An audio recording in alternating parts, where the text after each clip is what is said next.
Hello friends, स्वागत है आपका अपने YouTube channel new academy official में। उम्मीद करते हैं आप लोग अच्छे होंगे और अपनी तैयारी को बेटर ढंग से कर रहे होंगे। तो फ्रेंड्स, प्रीवियस क्लास में हम लोगों ने टर्मिनोलॉजी को कवर किया था। आज के इस क्लास में प्रीवियस क्लास का रिवीजन करा देते हैं। आपने मतलब जो है हेरिडिटी को देखा था। इसके बाद हेरिडिटी में आपने देखा था कि जो होता है इसमें क्या होता है, वंशागति मतलब जो है सम्मिलित आनुवांशिकी में सम्मिलित जो होता है वंशागति और जो होता है वेरिएशन का जो होता है सम्मिलित अध्ययन को क्या कहा जाता है, हेरिडिटी मतलब जेनेटिक्स कहा जाता है। इसको देखा था, वेरिएशन को देखा था और होमोजाइगस हेटेरोजाइगस को देखा था, जीनोटाइप फिनोटाइप को देखा था। ठीक है, आज की इस क्लास में हम जो है मेंडल के बारे में कवर करेंगे। मेंडल का जन्म कब हुआ था, यानी कि जो मेंडल ने नियम दिए थे, मेंडल का आज सामान्य परिचय को देखेंगे। इन्होंने जो है किस पे वर्क किया था, वर्क करने का कारण क्या था, ये सारी चीजों को कवर करेंगे। कवर करने से पहले फ्रेंड्स, चैनल को में नए हो चैनल को सब्सक्राइब अवश्य कर लें। ठीक है, आइए हम शुरू करते हैं। पहले तो देखेंगे गर्मी बहुत है। पहला बात तो पहला पॉइंट ये है, गर्मी बहुत है। ठीक है, फिलहाल कोई बात नहीं है। आप अब इसमें क्या देखना है, मेंडल को देखना। मेंडल का जन्म कहाँ हुआ था पहले तो लिखेंगे आप। बेसिक चीजें हैं, मेंडल का जन्म कहाँ हुआ था। मेंडल का जन्म जो है, जन्म की बात करेंगे तो कब हुआ था, 22 जुलाई 1822 में। 22 जुलाई 1822 में इनका जन्म कहाँ हुआ था, ऑस्ट्रिया में हुआ था। ऑस्ट्रेलिया नहीं, ऑस्ट्रिया में हुआ था। ये पॉइंट को ध्यान रखना है आपका। ठीक है। और दूसरा, इनका प्रथम प्रयोग जो होता है, इन्होंने प्रथम प्रयोग किस पे किया था। प्रथम प्रयोग जो है मेंडल ने किस पे किया था, तो गार्डन पी पे किया था। ठीक है, गार्डन पी पे किया था, उद्यान मटर पे किया, गार्डन पी पे किया था। 2n बराबर क्रोमोसोम नंबर कितना होता है, 14 होता है। ठीक है, बीएन नेम क्या होता है इसका, पाइसम सटाइगम होता है।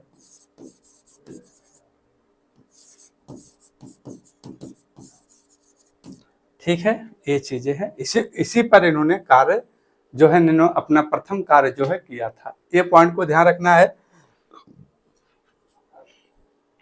और इनका निष्कर्ष जो था, एक निष्कर्ष इन्होंने जो निकाला था, और निष्कर्ष का टाइटल का क्या नाम था, ये पूछा जाता है।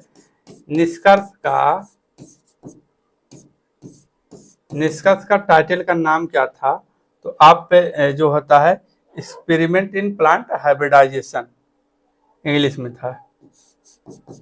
एक्सपेरिमेंट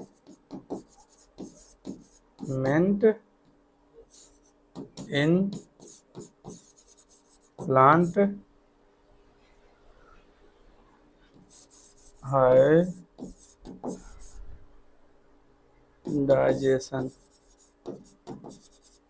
ठीक है, इन्होंने इस पे निष्कर्ष निकाला था। ठीक है, अब हम बात कर लेते हैं इनकी जब मृत्यु कब हो गए, तो 6 जनवरी को 1884 के आसपास इनकी क्या हुई, मृत्यु हो गई। ठीक है, कार्य अवधि की जब बात करते हैं, कार्य अवधि अगर पूछा जाता है, कार्य अवधि जब पूछा जाएगा, तो कार्य अवधि में करेंगे 1857 की क्रांति से लेकर के 1865 तक। ठीक है, ये चीज हुआ। अब इतना आप लोग ध्यान नोट डाउन करिएगा। इसके बाद मैं बताता हूँ मेंडल में जैसे क्या हुआ था। इन्होंने यहाँ तक तो कार्य किया था, लेकिन इनके कार्य का एक होता है, इसको क्या कहा जाता है, मेंडलिज्म कहा जाता है। लेकिन एक होता है प्री मेंडलिज्म, एक होता है पोस्ट मेंडलिज्म। ठीक है, जैसे कि आप हिस्ट्री में पढ़ते हैं, आधुनिक भारत, प्राचीन भारत, और जो होता है मध्यकालीन भारत।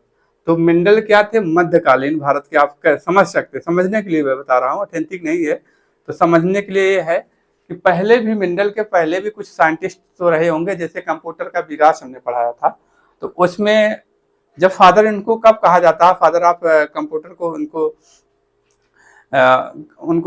जो होता है कहा गया था, उनको एनालिटिकल इंजन पे जो है इसलिए कहा गया था। ठीक है, ऐसे भी इनको आपको भी समझना है, जैसे कि अभी बताता हूं मैं। जैसे आप इसमें एक पॉइंट को ध्यान रखेंगे, इस पॉइंट को आप ध्यान रखिएगा। अभी देखो समझा देते हैं पूरा का पूरा जो है चार्ट बना करके। देखिए ऐसे आप समझिएगा, जैसे कि आप ये इसको जेनेटिक्स हो गया, इसको क्या कहा जाता है, जो है मेंडलवाद। ठीक है, क्या है, मेंडलवाद, मेंडलिज्म, मेंडलिज्म। ठीक है, ये हो गया मेंडलिज्म, मेंडलवाद। ठीक है, तो मेंडलवाद के बाद पहले भी तो कुछ रहे होंगे ना, फिर ही मेंडलवाद, मेंडल, और इसके बाद क्या है, पोस्ट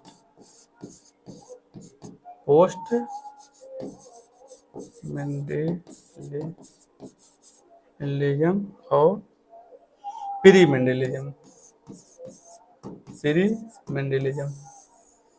ठीक है, ये चीजें हैं, अब आपको समझ में भी धीरे धीरे आने लगेगा। अब यहाँ भी तो कुछ साइंटिस्ट रहे होंगे ना, यहाँ इसमें क्या थे, मेंडल,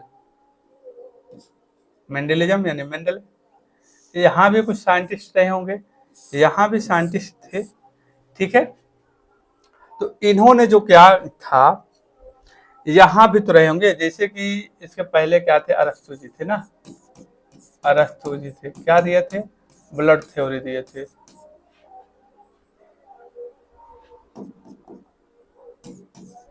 ब्लड थ्योरी दिए थे, ये हो गया। और जैसे कि पाइथागोरस थे, वास्तववाद सिद्धांत दिए थे। इसके बाद आपके चार्ल्स डार्विन ने पेंजिन सिद्धांत दिए थे, तो ये सब इसमें थे। अब यहाँ आपको पढ़ना क्या है, जो है मेंडलिज्म क्या है, तो इसमें आपको आप इनका देखना है, आपका 1822 से कह सकते हो, 1822 से लेकर के 1890 तक जो है इनके कार्य किए थे। लेकिन जो है इनके मेंडल के कार्यों को जो है कोई जो है आपका कह सकते हो कुछ इम्प्रूवमेंट नहीं मिला था, क्योंकि ये जो है अखबार में निकालते थे, यानी कि इनका सोर्स देने का तरीका जो था वो इतना प्रभावित नहीं हुआ था। ठीक है, तो खत्म हो, समझो कि इनके जो निष्कर्ष थे वो खत्म हो चुके थे। लेकिन क्या कहा जाता है, जब इसमें क्या होता है, 16 साल बाद जो है, इसमें 16 साल बाद जो है मेंडल ने क्या किया था, मेंडल के कार्यों को जो है अच्छे से समझा। 3 साइंटिस्ट आते हैं इसमें पोस्ट मेंडलिज्म में। एक आते हैं, आपका देखना है, Hugo de bridge, Hugo de bridge, Hugo de bridge हैं एक साइंटिस्ट। दूसरा कार्ल कोरेंस है, कार्ल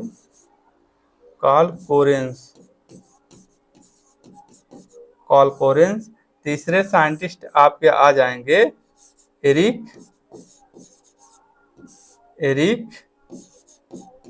वान रोरमेक।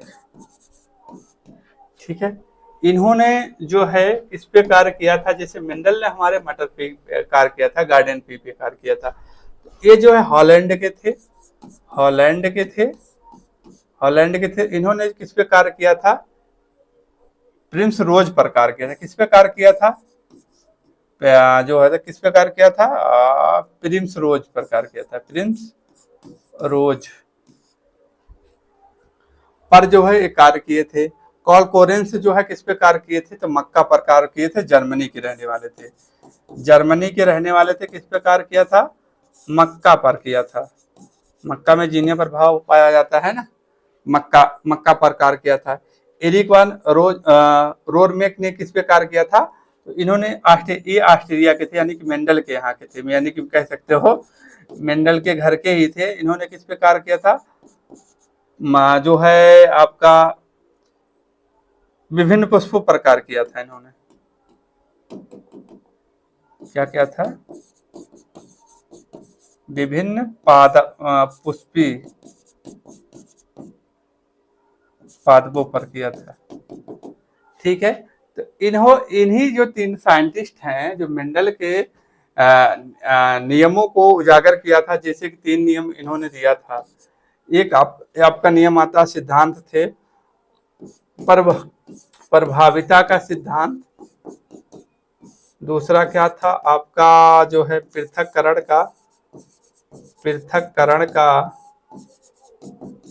पृथक्करण का नियम जिसे कहा जाता है, और लॉ ऑफ सेग्रीगेशन, और दूसरे नाम से इनको कहा जाता है युग्मनज के शुद्धता का नियम, यानी कि law of purity of gamete का नियम। तीसरा क्या है जो है स्वतंत्र अपव्यूहन का नियम जिसे कहा जाता है लॉ ऑफ इंडिपेंडेंट असॉर्टमेंट। ठीक है, तो ये दो नियम जो है हमारे, यही दोनों प्रचलित हुए थे। ठीक है, इतना आपको यहाँ से ध्यान रखना है। तो इन नियमों को जो है और ज्यादा इम्प्लीमेंट इन्होंने किया था, ये तीनों साइंटिस्ट जो थे, इन लोगों का बहुत बड़ा योगदान था उनके मरने के बाद 1900 के एक के आसपास में। ठीक है, ये चीज आपको ध्यान रखना है। और अब मेंडल के जो है सफलता होने का एक कारण हो जाता है कि इन्होंने जो है पी को जो है गार्डन पी को जो है, यानी कि उद्यान मटर को जो है इन्होंने इस पे जो है कार्य किया। ठीक है, अब इसमें आते हैं, इसमें गार्डन पी में देखते हैं जो कैरेक्टर है, कितने कैरेक्टर इसमें पाए गए थे, 7 प्रकार के कैरेक्टर आपके देखने को मिले थे। ठीक है, चुनाव इन्होंने किसका किया था, चुनाव की जब बात करेंगे तकनीक क्या है, चुनाव की बात करेंगे, क्या चुनाव किया था, तो जो है मटर का चुनाव किया था, मटर का चुनाव, यानी कि गार्डन पी का चुनाव किया था। क्रोमोसोम नंबर क्या होता है, 14 होता है। ठीक है, तो ये क्या होता है, एक इसमें मटर कैसा है, तो एक वर्षीय पादप है। दूसरा क्या है, मटर द्विलिंगी पुष्प है। मटर जो है, मटर क्या है, द्विलिंगी पुष्प है। मटर कैसा है, द्विलिंगी पुष्प है। स्वपरागण क्रिया होती है, स्वपरागण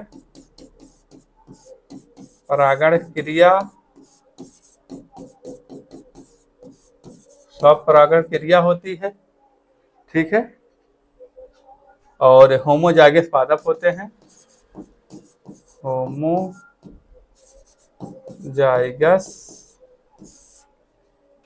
पादप होता है।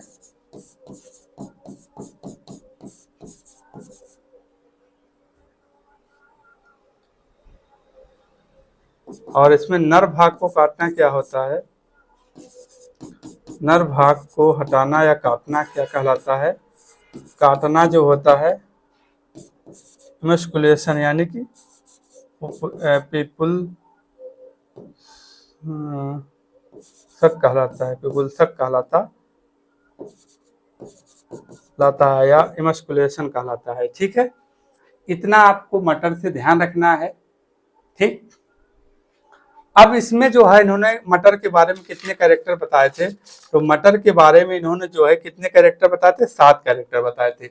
उसको आपको ध्यान रखना है, जो कि एग्जाम में आपके क्वेश्चन देखने को मिलेगा। मटर का चुनाव हो गया ना इतना। चलिए ठीक है, मटर में अब इसमें क्या ध्यान देना है, इसमें इन्होंने मटर को जो है कितने प्रकार के इसमें कार्य किए थे, मटर में कितने प्रकार के कैरेक्टर बताए थे, लक्षण 7 प्रकार के लक्षण बताए थे। तो लिखेंगे आप, मेंडल के कार्य जो है, मेंडल के कार्य की जब बात करेंगे, कार्य क्या था इनका, मटर के पौधों में 7 जोड़ी जो होता है मटर के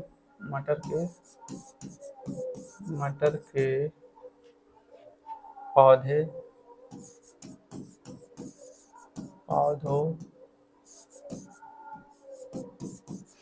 7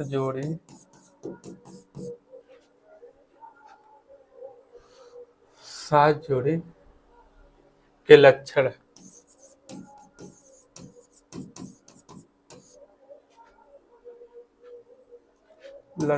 का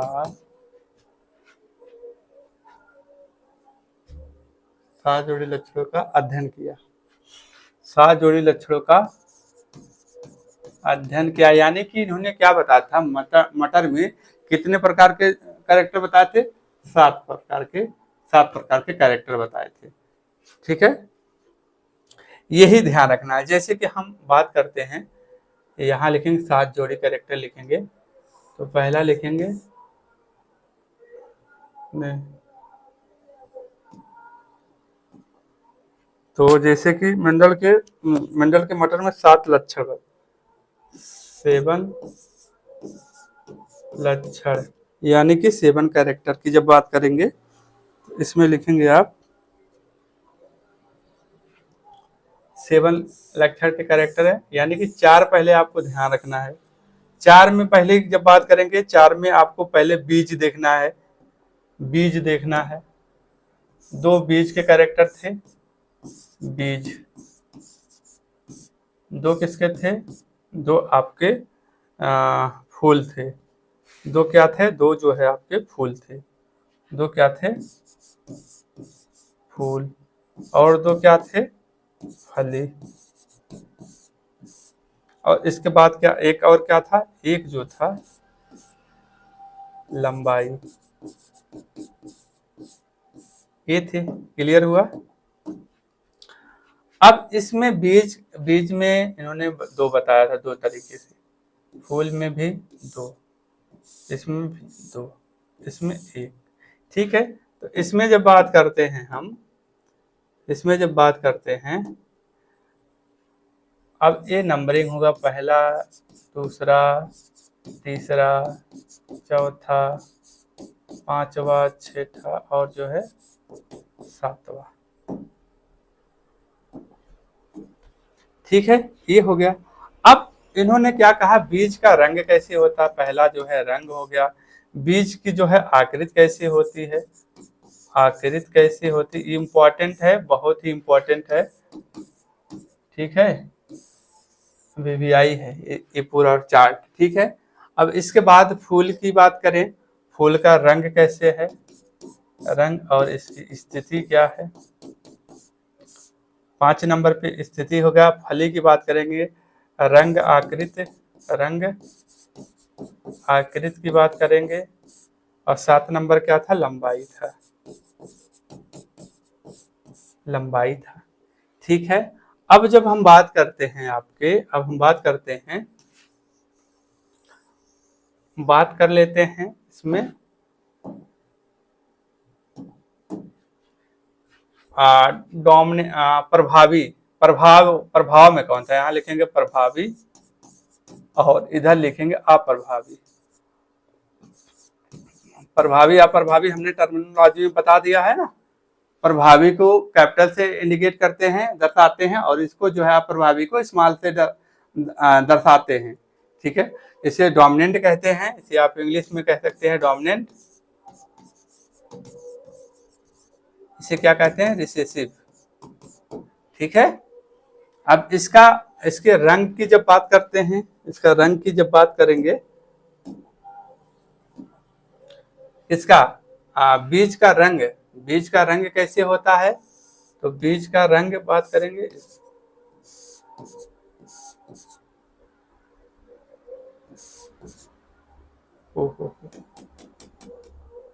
चलो बीज का रंग की जब बात करेंगे तो इसका रंग कैसे होता है? बीज का पीला,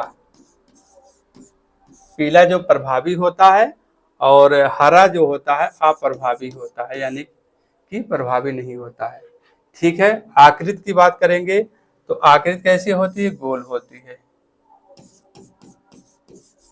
गोल। और दूसरी क्या होती है? झुर्रीदार होती है, झुर्रीदार, इस तरीके से। ठीक है, ये क्लियर हुआ। इसके बाद हम फूल की जब बात करते हैं, अब हम आते हैं फूल की ओर आते हैं। फूल को देखेंगे, फूल का रंग कैसे होता है, फूल की स्थिति कैसी होती है, फूल का रंग कैसे होता है? तो बैगनी रंग होता है, पहला बैगनी रंग जो कि प्रभावी होता है, और जो होता है बैगनी रंग कैसे होता है? प्रभावी होता है। अप्रभावी में की बात करेंगे, सफेद रंग जो होता है अप्रभावी होता है। ठीक है। स्थिति की बात करेंगे, फूल की स्थिति की जब बात करेंगे, फूल की स्थिति क्या होती है? अच्छी होती है।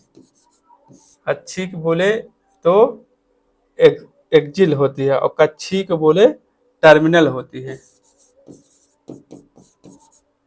ठीक है, ये हो गया। अब फली का रंग की बात करेंगे। फली का रंग कैसे होता है, तो उसको लिखते हैं। फली का रंग कैसे होता है? फली का रंग हरा होता है, और जब बाद में क्या हो जाता है, तो पीला हो जाता है। पीला क्या है? अप्रभावित। हरा क्या है? प्रभावी। ठीक है। आकृति की बात करेंगे तो क्या होता है आकृति? फूली हुई। फूली हुई आकृति प्रभावी होती है। सिकुड़ी हुई जो होती है, सिकुड़ी हुई जो होती है अप्रभावी होती है, यानी कि रिसेसिव होती है। लंबाई कैसी की बात करेंगे? लंबाई, लंबा जो होता है प्रभावी होता है, यानी कि टॉल। और डॉट जो होता है बौना। बौना क्या है? अप्रभावी। तो ये फ्रेंड आप लोगों को ये चार्ट जो है 7 लक्षण जो मेंडल ने मटर पे बताया था, इसको आप लोगों को ध्यान रखना है। डोमिनेंट हमने बताया है, इसको कैपिटल यानी कि आप येलो कह सकते हो वाई से, और इसको ग्रीन को स्मॉल से डिनोट कर सकते हैं। आर इसको कर सकते हैं कैपिटल से। तो ये सारे के सारे जो हैं कैपिटल से डिनोट करते हैं, डोमिनेंट जीन है। और अप्रभावी जो होते हैं इसको स्मॉल से करते हैं हम लोग। तो ये चीजें था मटर के इसमें। अब हम लोग जो मोनो हाइब्रिड जो है उसको अगले वाली क्लास में कवर करेंगे। इसको आप लोगों को अच्छे से इसे ध्यान रख लेना है। ठीक है फ्रेंड्स, तो आज की क्लास यहीं तक रखते हैं। मिलते हैं कल एक नए टॉपिक के साथ। जय हिंद, जय भारत, वंदे मातरम।